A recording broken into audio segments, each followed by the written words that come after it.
Baik, assalamualaikum warahmatullahi wabarakatuh. Selamat sore rekan-rekan media yang saya cintai, saya banggakan. Saya hormati para PJLU, Pak Kabak, Pak Kasat Para Sumas, teman-teman penyidik, anggota Polres Sumedang.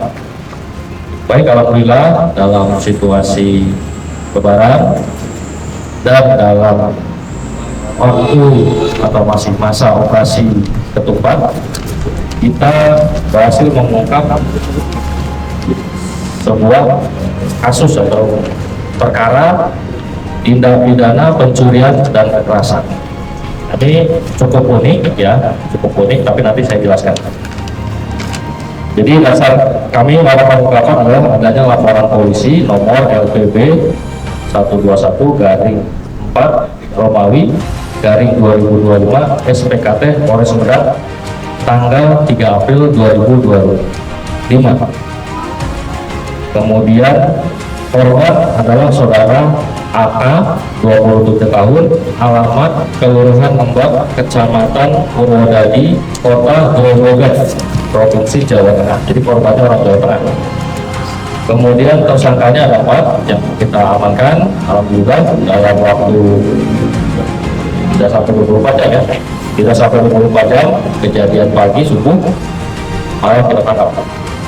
Ada 4 yaitu SW umur 35 tahun, alamat Rorotan Cilincing, Jakarta Utara. Kemudian DP 31 tahun, alamat Joglo Kembangan, Jakarta Barat. Wah, ini lintas provinsi. Kemudian MR 31 tahun, alamat Desa Sukamukti, Jalan Sana, Kuningan. Kemudian D 24 tahun, alamat Desa Tanjung, Kecamatan Kawalu, Kota Tasik Malaya. Kejadiannya pada hari Kamis tanggal 3 April 2025 sekitar pukul 4.00 pagi ya, 4.00 pagi. Kejadiannya terjadi atau tempat kejadian perkara di Jalan Sumedang Subak, Dusun Selawi, RT 2 RW 7, Desa Sukahayu, Kecamatan Rancakalong, Kabupaten Sumedang. Kemudian bagaimana cara melakukannya, modus operandinya, mereka mengeroyok. Jadi 4 orang tadi mengeroyok korban, kemudian mengambil, setelah tidak berdaya, mengambil barang-barang berharga milik korban. Kemudian kalau bisa seperti apa, jadi korban ini yang asalnya Jawa Tengah itu mempunyai teman di Kabupaten Sumedang. Mereka janjian mau ketemu di Kabupaten Sumedang, tapi sampai di Sumedang temannya ini ternyata sedang mengurus orang tuanya yang sakit. Nah, karena tidak bisa bertemu, korban menghubungi kenalan wanitanya. Mereka chatting via WhatsApp, janjian ketemu. Ternyata chattingan tersebut diketahui oleh suami korban. Suami korban ini suami teman wanita korban. Nah, suaminya inilah salah satu tersangka, inisial SW. Kemudian oleh suaminya atau SW, saudara SW, korban dipancing. Jadi handphone istrinya diambil, dipancing, diajak ketemu di daerah Rancakalong. Kemudian diserok karena korban tidak tahu wilayah Sumedang, diberikan serok lokasinya di mana, dan serok sampai di lokasi. Korban menghubungi SW atau suami teman wanita korban ini, tidak ada orang di sini. Akhirnya datang 4 orang ini, kemudian mengeroyok, termasuk di sudut rokok di wajah. Dan setelah tidak berdaya dimasukkan ke mobil, sampai di mobil dikeroyok lagi. Kemudian di situ dilaksanakan pembagian tugas. Ada yang bawa motor, ada yang bawa handphone, ada yang bawa barang berharga lain. Setelah itu dibawa sampai daerah Tomo, Sumedang.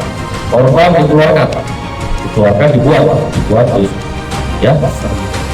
secara paksa di Tomo, kemudian ditinggal. Kemudian untuk barang-barang berharganya, handphone, uang dan semacam itu dibagi. Caranya akan dibagi-bagi. Kemudian untuk sepeda motor dibawa ke Tasikmalaya untuk akan dilakukan penjualan, tapi belum sempat terjual sudah kita tangkap. Adapun peran-peran masing-masing, TSK SW ini yang merupakan suami dari teman wanita korban ini, dia merencanakan, kemudian dia bersama-sama melakukan kekerasan, kemudian dia juga yang mengambil barang-barang milik korban.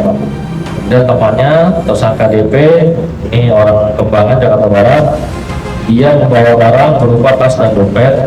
Kemudian TSK MR ini yang orang Kuningan, dia ikut juga pukul kekerasan. Kemudian tersangka D yang orang Tasik ini juga ikut memukul korban, dan membawa sepeda motornya ke Tasik karena dia orang Tasik. Ya, sampai di Tasik disembunyikan, plat nomornya dicopot. Kemudian barang bukti yang diamankan, barang-barang milik korban antara lain satu buah tas gendong warna hitam, sebuah helm, satu buah dus handphone Infinix, kemudian satu lembar kwitansi pembelian handphone seharga 1.400, handphone, kemudian dompet, kemudian ada 2 dompet, kemudian 1 unit sepeda motor Honda Beat Street warna hitam tidak berplat nomor, kemudian STNK, powerbank, kemudian handphone milik tersangka juga kita amankan. Kemudian terhadap para tersangka diterapkan pasal 365 ayat 1 dan ayat 2 Kitab Undang-Undang Hukum Pidana dan atau pasal 170 ayat 1 Kitab Undang-Undang Hukum Pidana dengan ancaman pidana penjara paling lama 12 tahun. Dan saat ini para korban diamankan atau ditahan di rutan Polres Sumedang. Kira-kira itu rekan-rekan yang kita sampaikan. Oh ya, satu lagi yang saya sampaikan adalah baik korban maupun para pelaku ini termasuk saksi perempuannya, teman wanita korban itu semuanya adalah disabilitas, tunarungu dan tunawicara ya. Jadi mereka komunikasinya lewat handphone. Itu yang unik, termasuk nih di 4 ini semuanya nih tunarungu dan tunawicara.